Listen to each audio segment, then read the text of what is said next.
have four speakers. I start myself, and then I introduce the other three. This is renewable energy, and one of the effective session, and hopefully be useful to everybody. Okay. So,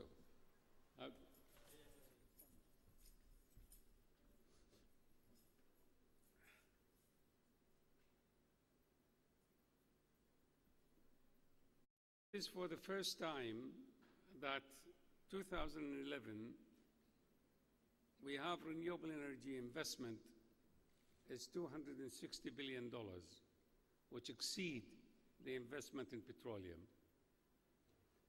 The world is heading towards renewable energy age, and we would see for the next 30 years, this will be really number one energy sources. I'm going to cover quite a lot of area, but I'll do it in such a way that it will not be obtrusive. So first of all, this is out of phase, isn't it?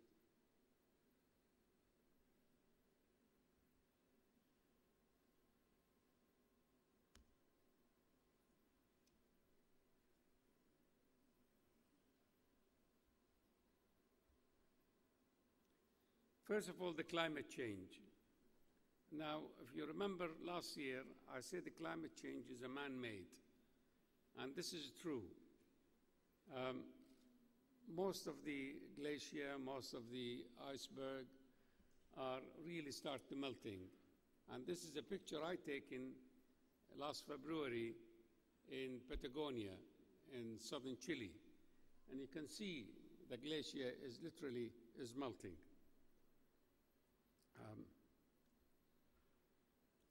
At the same time, we have the population growth, which we have to deal with, and the demand in energy is double itself every 40 years. The demand in electricity is doubling itself every 15 years. And therefore, in order to cope with all these, we need to do something about it.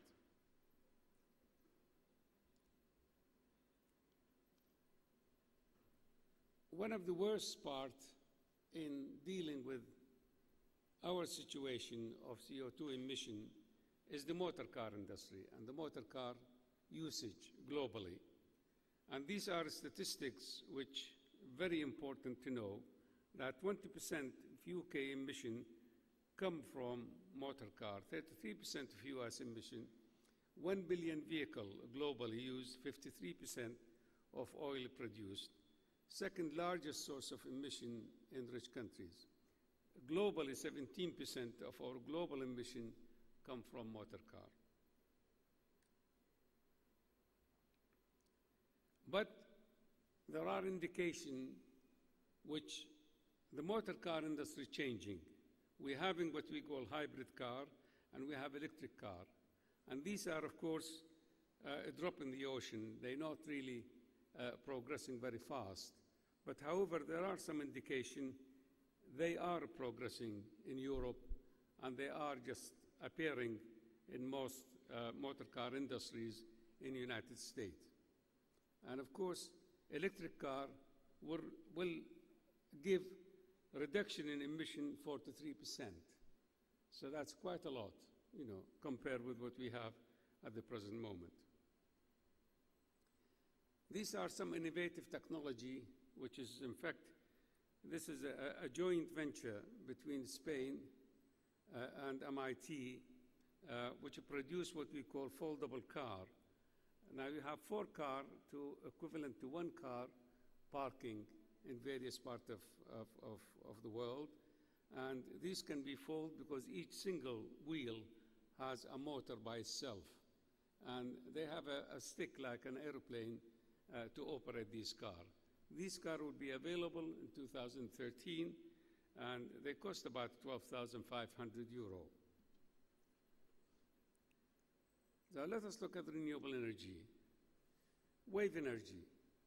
As you know, wave energy, water has 4 times the intensity as air. And therefore, if we can use the windmill, which we're using it in the air, into the water, we can have a less speed of water, for example, is around 2.4 meter per second, which equivalent almost to 7 meter per second in the air. And that could be used in various current a few meters below the surface, and that to produce most of the energy we require. Geothermal. Again, this is an area which has been tapped in many years. It's still expensive.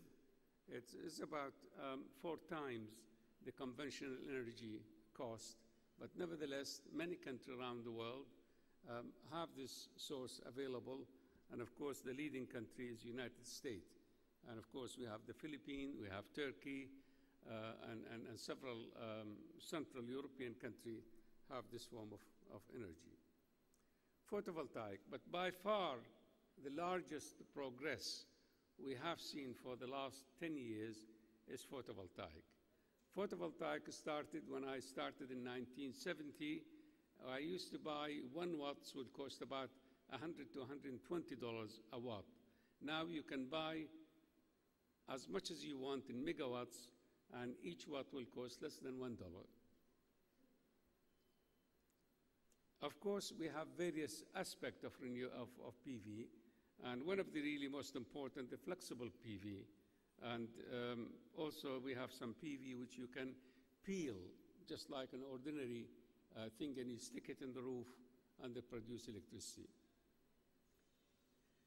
These are the various types of cell available to us. And you can see that the one which really going to hit the market for the next 10, 15 years is what we call the organic cell, which is at the moment right at the bottom. Is somewhere around here, right at the bottom. I don't know whether we can just show anyway. On the right-hand side. And at the moment it's around about 45% efficiency, but that eventually will be around about 15 to 20 in 10 years from now. Also, we have some cells now, which is we actually can, like ink, you put them in paper and you stick that paper in the roof and you produce electricity. Of course, efficiency is very low, around about 1%.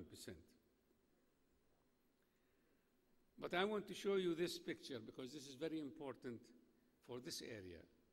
So you realize you have all the energy you require in the Gulf by looking at this picture. And this is the picture the table will tell you. For example, here is the amount of electricity you can produce for each kilowatt you will install of PV. So for example, in the United Arab Emirates, you have 1,635 kilowatt hour of electricity per kilowatt of PV you install. While if you look at the bottom of this, you find London, you've got 728 kilowatt hour per kilowatt installed. So that is why it's essential this area should wake up to use renewable energy. If it's not in all its own services and housing, at least 50% of the electricity in this area should come from renewable energy. And of course, many applications in the domestic sector is available using PV cells.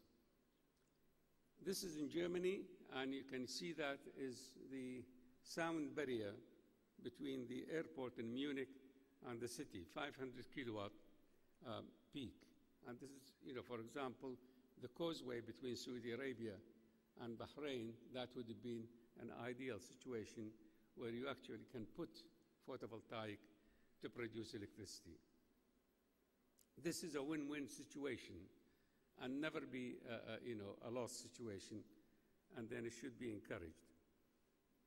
We have various large-scale power stations around the world, and you can see from 5 megawatts. Now let me explain to you, each megawatt is sufficient to produce electricity for 1,500 to 3,000 homes. This is 1 megawatts. So if you have 5 megawatts power station, you're likely to have 15,000 homes being supplied with electricity. Country like Malaysia invested tremendously. Country like Qatar, in fact, investing the same heavily in PV.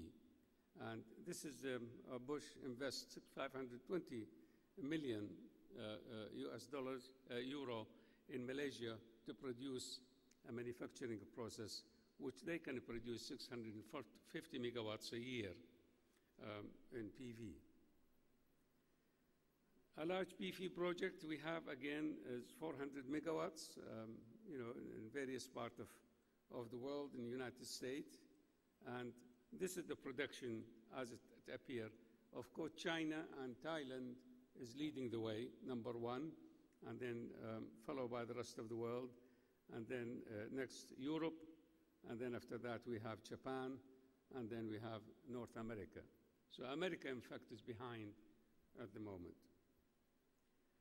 This is another example of using PV. This is, again, a system where, peel and stick the cells on the roof, just like a sellotape. And this is one example, one of the University of the United States. This has recently been opened in UK, and this is King's Cross station, and is used 150-meter span of PV generating 10 to 20% of the King's Cross railway station in London. Yes, I encourage you, if you are in London next time, just go to King's Cross, and this is, just North London, and you can see this station in operation. It's a beautiful, architectural feature of that station. These are some examples of various large-scale PV, and you can see from 5 megawatt to 2,000 megawatts available. So it's no longer is a toy or a joke. It's a reality. And the West, Europe, and the United States are putting billions of dollars in this investment. As I said, it's the largest investment, compared with oil. Wind energy, again, this is the sky's limit. At the moment we have machine 10 megawatts. 10 megawatts, just think, 1 megawatt is enough for 1,500 homes. Now, if you have 10 megawatt machine, one machine, then that's a power station by itself. I personally don't encourage large machine, because if something goes wrong and you have to stop it, then obviously you stop all that amount of electricity. So therefore, my ideal situation is 1 to 2 megawatts machines. But then this is, for example, 6 megawatts a blade. You can see the size of it. And of course, now we have not only offshore, but we have a floating wind farm, i.e. wind farm that can float just like a buoy. This is the largest, UK have the largest offshore wind facilities in the world. We have an excess of 2.5 gigawatts of electricity produced by offshore wind. And this is our largest wind farm in the east of England. And this is, in fact, to produce 500 megawatts. Just finished being commissioned. These are some examples, tables, the cost of offshore compared with the cost of onshore. Obviously, offshore will be much costlier, as about, I would say, about 60, 70% more costlier than compared with the onshore. This is a good example, which is in Bahrain, and you can see that between two buildings, they put 675 kilowatts, 3 machines, 225 each, to produce electricity between these two twin towers, which it's available in Bahrain. And really one of the features of Bahrain, very beautiful. Solar thermal, again, we advanced tremendously in solar thermal.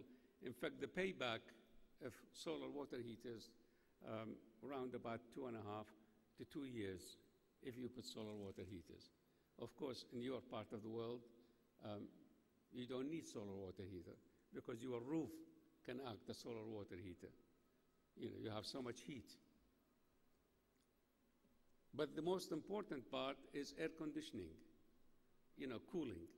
And now we are in the market seeing a small absorption machine, just like the one you see now with the vacuum tube collectors, which produce cooling, just like, vapor compression one, which we have, the split units. And that could be used all over. This is a German company which market this. But this is what I want to show you. When I started working renewable energy in 1969, I was in Saudi Arabia, I was in Riyadh. And the head of department where I was teaching engineering said to me, Ali, you're wasting your time. If you go to the roof, now the pipe is the water pipe on the roof is hotter than your water heaters. Yeah, admittedly, in the summer, we get the heat tremendously. Now, if you look at this is in Cuba. The Cuban dry all their rice in the street. And invariably, I did not get that picture. There's another picture. They dry it in the tarmac, the black tarmacs. Now, this concept is being taken by MIT, and now they're going to produce a solar road.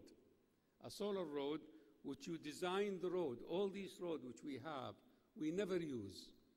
If you put pipe in the road in the summer, where the temperature solid temperature of ground reach 70 Celsius or even 80 Celsius, you imagine you try to put your car in the summer here in Abu Dhabi, you cannot touch the steering wheel.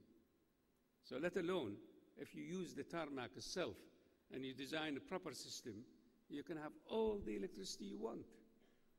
Of course, you have two systems. You either have it by water and vapor coming through it and turbine, or you can have it by freon and then heat exchanger. Looking at the map of the world, you can see that the Arab countries, and mostly North Africa, are blessed with a lot of sunshine. We have nearly 6.9 kilowatt hour per meter square per day, which is the highest.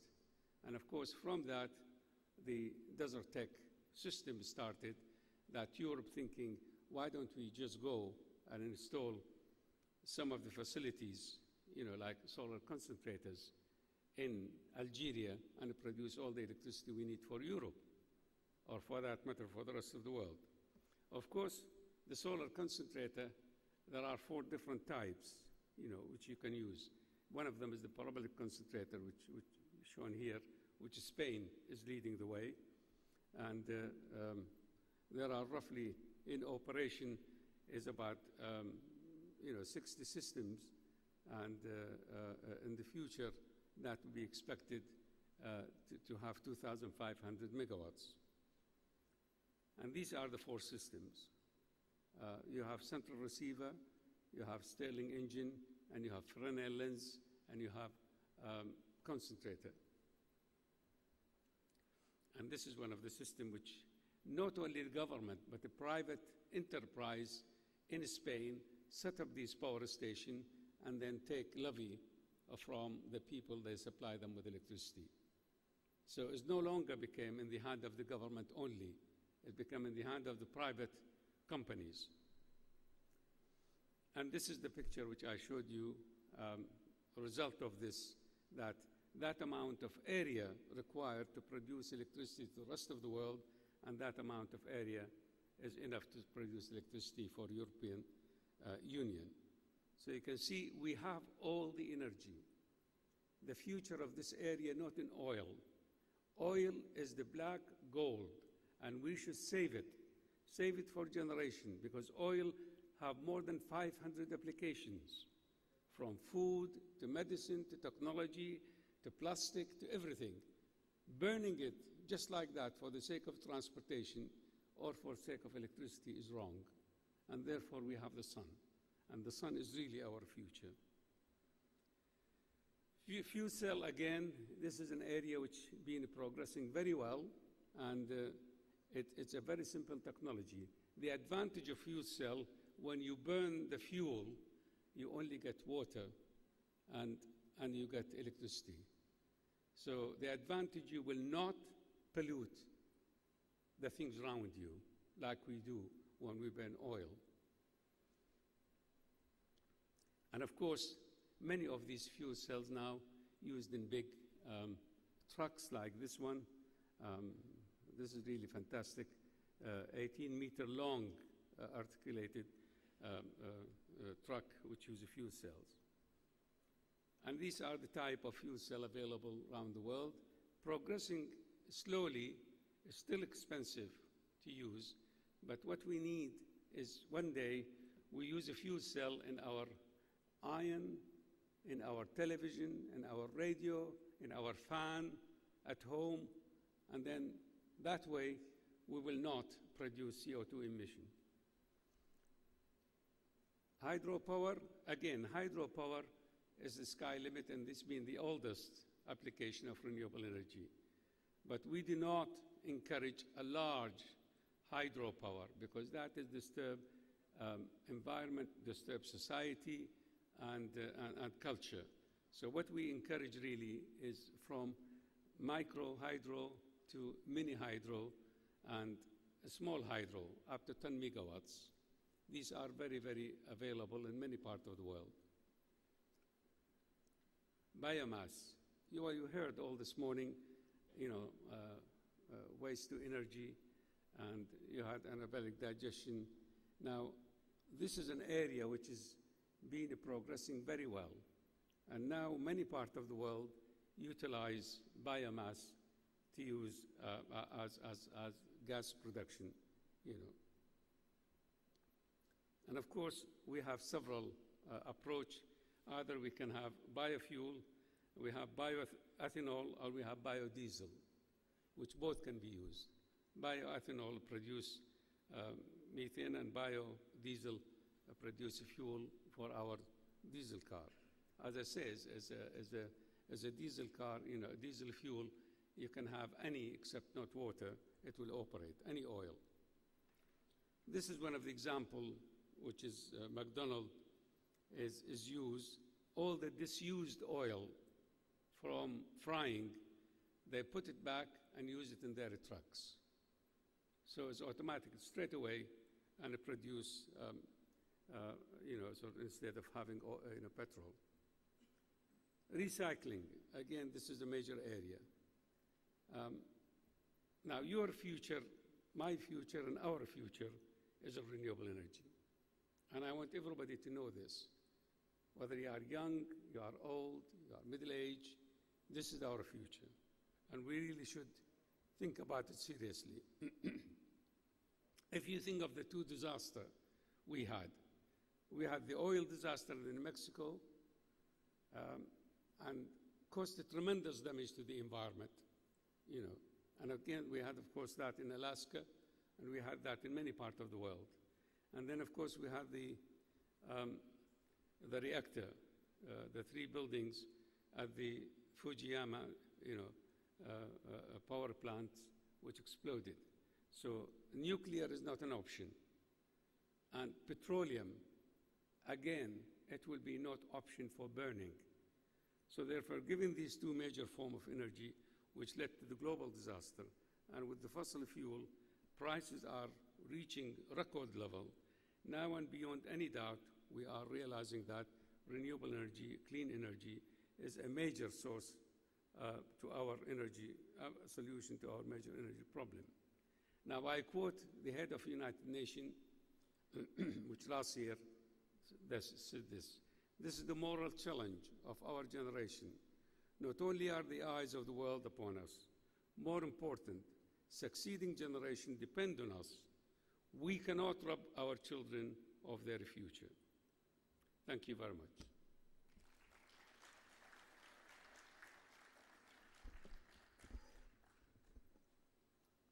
Okay, there's a quick question. Yes, I can see one question there.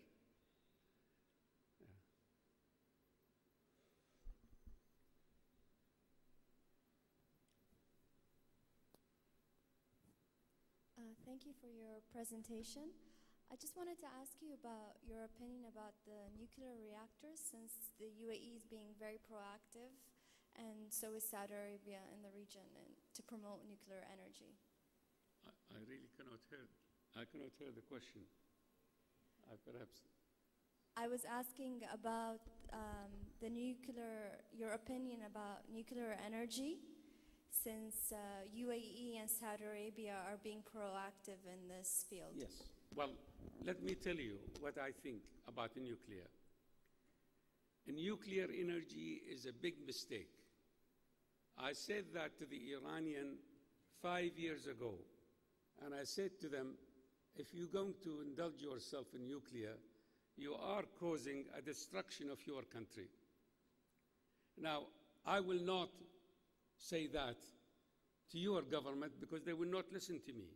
But I would say it for myself that any nuclear device is a destruction of that country. No matter how peacefully you're going to say, I'm going to put a nuclear reactor. Because there's earthquake, there is terrorists, there is centralization of power in one hand, and there is operation which UAE and Saudi Arabia do not have the personnel to run a nuclear reactor. This is my personal opinion.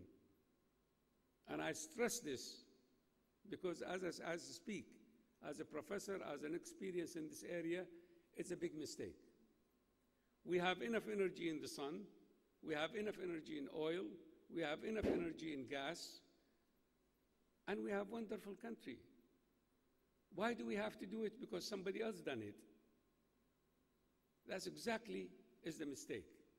That is my opinion. Any other question? Okay, well, thank you very much. Thank you. Thank you.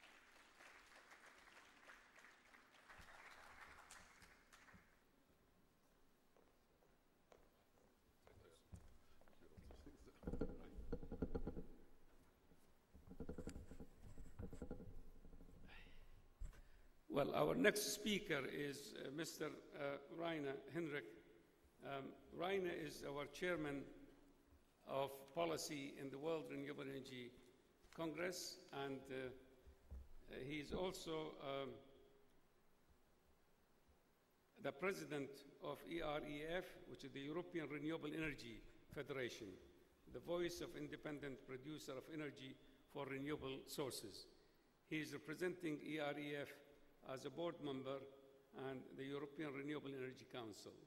He's also been advisor to the Ministry of Environment in Germany for many years, and he's a leading authority on renewable energy. So, Rainer.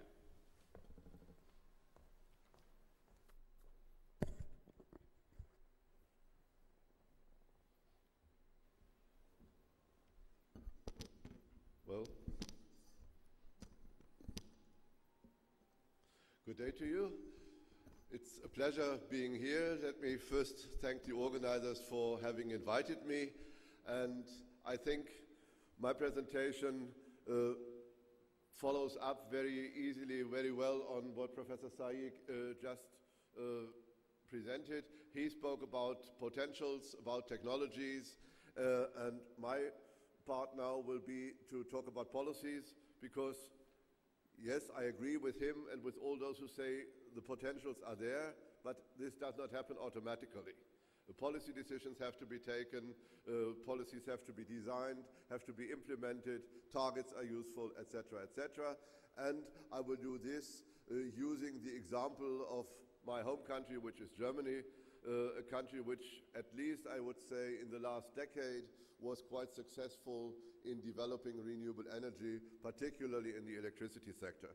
And of course, Germany is not an island. Germany is a member of the European Union, and also in the European Union as a whole, there is quite a strong consensus that renewable energy will be and must be a major part, if not the major energy source of the future. So before I start my presentation, let me give you a few sentences about what this organization is which I'm representing. This is the BEE, this is the German Renewable Energy Federation. A federation, we are something between an NGO and a trade organization. Our main purpose, at least, is to discuss with politicians, and in a democracy in Europe, that means parliamentarians on the one side, government on the other hand, what can be good conditions, how to develop renewable energy sources in a way that they grow.